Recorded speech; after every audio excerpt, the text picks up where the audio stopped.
Okay. All right. We are live. This is Conversations from the Cave. I'm your host, Kirk Kennedy. We're joined, we're actually doing something a little different. We've got a bonus Conversations from the Cave. Oh, yeah. Tonight. We are joined by our crew. We're all in the same place, chilling. So to my right, as usual, BA. I mean, Mustang is to my right. And can you chime in for us, sir? Hey, this Mustang, even though you may have a bad day, guys, get a couple of friends, they'll help you out. All right. Turn it around. And right in the middle, BA, can you give us a shout out? This is BA. Glad to be here, and let's change some lives one word at a time. Awesome. And, of course, Nola, who's preoccupied with the game. That's my boy Nola. This is Nola73. Meet you where you're at. So we're excited. We're so excited to have you guys checking in with us today. We're doing a meet and greet with a bonus section. And our topic today is going to be nice guys, why do they finish last? So our goal today is to really talk about the experience of dealing with rejection and being a nice guy and being rejected. Because it happens. It happens. It does. And the flip side of that is, why do good girls always pick bad boys? So That's what it feels like, right? it always feels That's like what it that. feels So like. the question is, I'm going to toss it off to you. Yeah. Why do you think nice guys finish last? And what do we need to do about it? Well, two things, I think. I think one thing, when nice guys finish last, I'll never forget. And again, I think that's a perception. Okay, so you don't think it's a real fact? No, I don't think it's a real fact. Nice guys finish last. They definitely finish first. They finish first all the time, 100% of the time. But it's not in the sense of the way that one might think finish first. So we used to play this game years ago. I know Nola, your son, the gamer, if he's ever heard of Jade Empire, he used to play it years ago. And basically, you had two paths you could choose, a bad path or a good path. Now, you could go around and you could loot. You could steal stuff from people. Mm-hmm. And you could do that if you wanted. And I never forget coming across a situation where I opened a chest. And, you know, they have chests out in the real world for you to just grab stuff for free. Sure. So I opened a chest. Well, this lady comes up to me later on in the game and says, hey, did you ever take X amount of gold out of this chest? And I had the option to say yes or no. But I was being a good guy during this campaign or whatever. I said, yes, I did. She said, well, I would prefer it if you gave it back.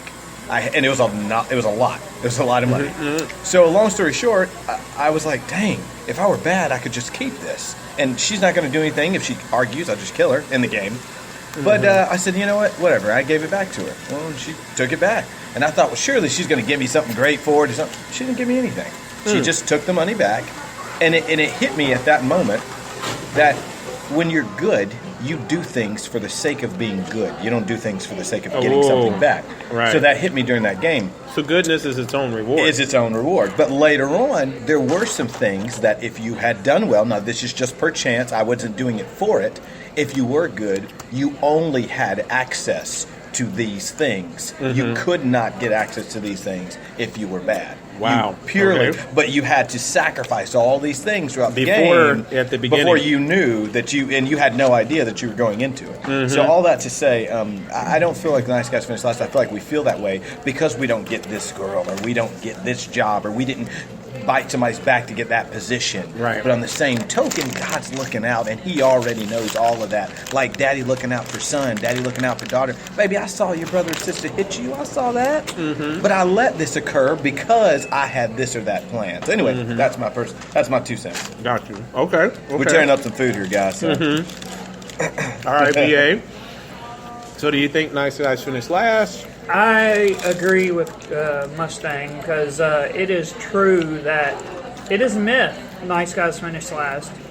I'm usually a guy that does a lot of going to the scriptures, and I was hearing this from Mustang, it made me think of those disciples. They were nice guys, and they got on with Jesus, and they just followed Him. Now, let's just say you would consider those guys finishing last. Yeah, I would. But guess what? Peter, the rock of the church.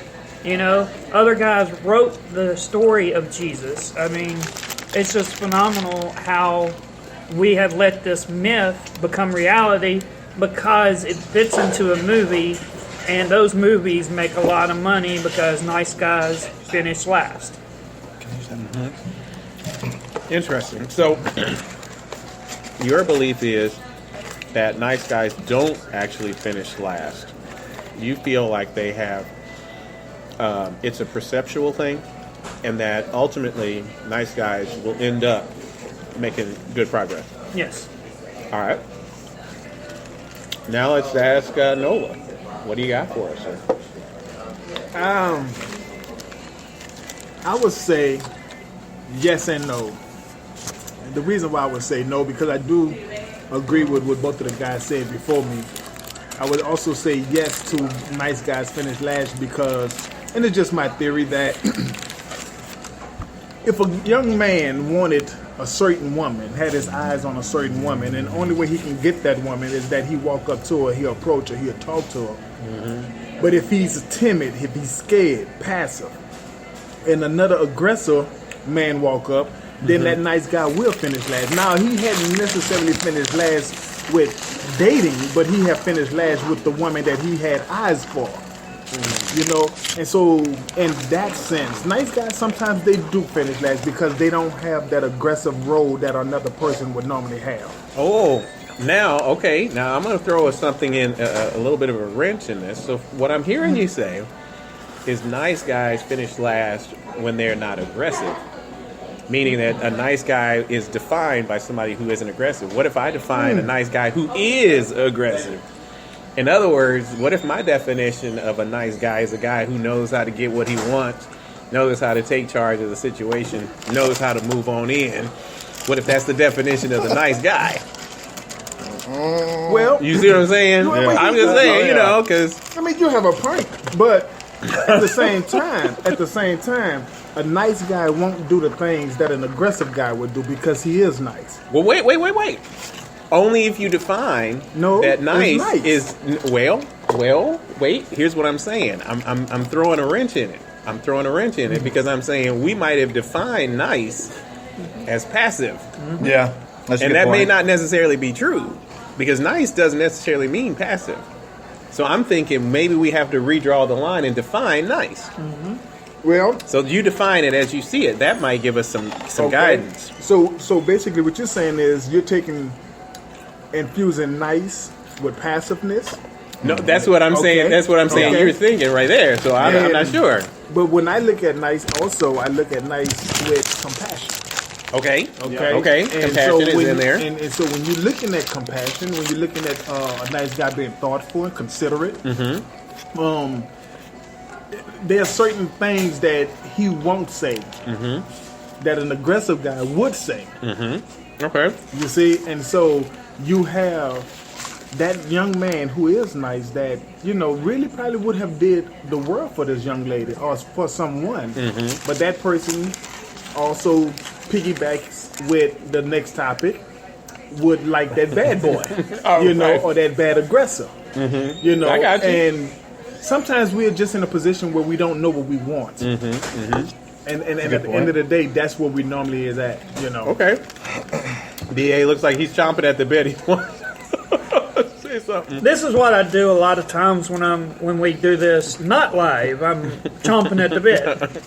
But as Nola is talking, it made me think of the fact that also it depends on the woman.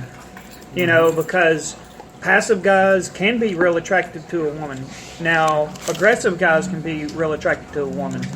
But there should be no line in the sand or aggressive or passive. You should grow and allow yourself to become both. Be passive, be kind, caring, and nice and gentle, but also be aggressive. Be a man. Stand up, you know? Well, I say assertive as opposed to aggressive. Now, that's Okay. just my personal opinion. Right. So there is. I think the key is that we do have to define what's nice. So I'm going to go ahead. I'm going to say something. I'm going to say that to be a real man, there's no more Mr. Nice Guy.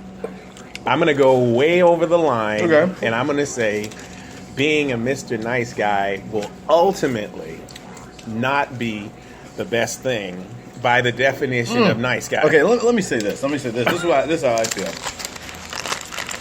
And I'm gonna tell you why in a second. Well, okay, this is how I feel. If you got a bad guy, quote unquote bad guy, typically, this is how most of us probably look at him. Typically, he's got nothing to lose, or he feels like he has nothing to lose. Right. So he says whatever he wants, and because of that, he's actually being honest, as opposed to there you go, like that. Now you got. I feel like that's what it is. That's where I was going. Mm-hmm. So it is in fact actually that point. That was the point I was making. So the definition of true manhood, true masculinity, true chivalry doesn't necessarily mean you're a pushover. As a matter of fact, it might mean that you'll define yourself by honesty and integrity, which is completely different than the way that we have said it in the past. Perfect example. My wife completely thinks that I am. She finds me very, very attractive when I'm very, very direct, when I'm very honest, and when I'm confident in myself. I have a lot of confidence in myself. I did a news show, I'll never forget. And, I had, one or two fans that happened to be female that were like, you were just very attractive because you were very confident. You seemed like and I was terrified. I was on TV. I was terrified. I was on the news. Oh, my gosh. But they were like, man, you're just so attractive, being so assertive like that, knowing you know what you're talking about, and all that stuff. And I was, thinking to myself, like, wow, like if you only knew, like literally knees knocking, like, But when it's time to go, it's time to go. You just do it. You do what you got to do, right? But all that to say, I think that's what it is. And again, my wife, she'd definitely say, Chris, you're so much more attractive when you feel like you know what you're talking about, and you have confidence, right? So the definition of a nice guy versus the definition of a good guy. Might actually sort of be a little bit skewed by our experience. Yes, or passive. We think of it being passive. Their now, whereas honesty, integrity, assertiveness, standing for a principle, standing for your belief system, and telling people, no, I don't roll like that. This is not the way I'm going to do this. Yep. That is a much different stance, and that I think will garner respect in a woman, because what it's doing is it's allowing you to, first of all, be assertive as a man, set your lines, and then give her something that she can hold on to, and she knows that you'll set up a perimeter. Now imagine if you're a nice guy and passive, and somebody breaks into your house, who's going to go address it? Good point. You can't be a nice guy like, oh, I'm so sorry. Would you please step in here? We really want to have a nice meal. No. What are you going to do? Every guy who's worth his testosterone is going to stand up and say, what in the world are you doing in my house at this time? You're going to set up a boundary. That's not necessarily at the time to the guy who's coming in or the assailant. It's going to be on. Yeah. That's a choice. Yeah. It's a choice. Is that a nice guy? Because you're being aggressive. Or is that a nice guy at this point? No. It means that you've set a boundary. But you're a good guy. So there might be nice and passive. Yeah. Nice and passive. They may not be the same thing. But even with the aggressive guy, he can still be nice. I agree with that. I do agree with that. Yes. Right. No, I agree. Aggressive in business, aggressive in right. But like myself, for example, if somebody did come into my house, I'm being honest with you. Right now, I would be nice, even though, because I'm not like what I used to be when I was in the streets of New Orleans. Amen, dude. So now I'm talking to you. Yes, I'm exerting, my sternness, but dude, you just don't know how blessed you are because. You have grace right now. You have grace. You have grace. You have grace right now. Right. Maybe right around Aubrey. Right. So don't sit up here and take what I'm talking to you about, giving you the opportunity to leave, as weakness. Thank you. That is it. I gotta give you a dap on that one. That is so true. I'll give you one. I'll give you some dap there. Do not confuse my being kind with weak. weak. Please don't. Right. Don't so do there's a difference. So we've defined there's a difference with men between masculinity and strength versus simple passivity and weakness. Yes. Sometimes it's just grace and mercy. Amen. Right. That's a very good point. And another good point that I would also go on the record to state is that the way my mind works, I have seen in my mind the inside of the prison cells, although I've never been there. before I pull this trigger.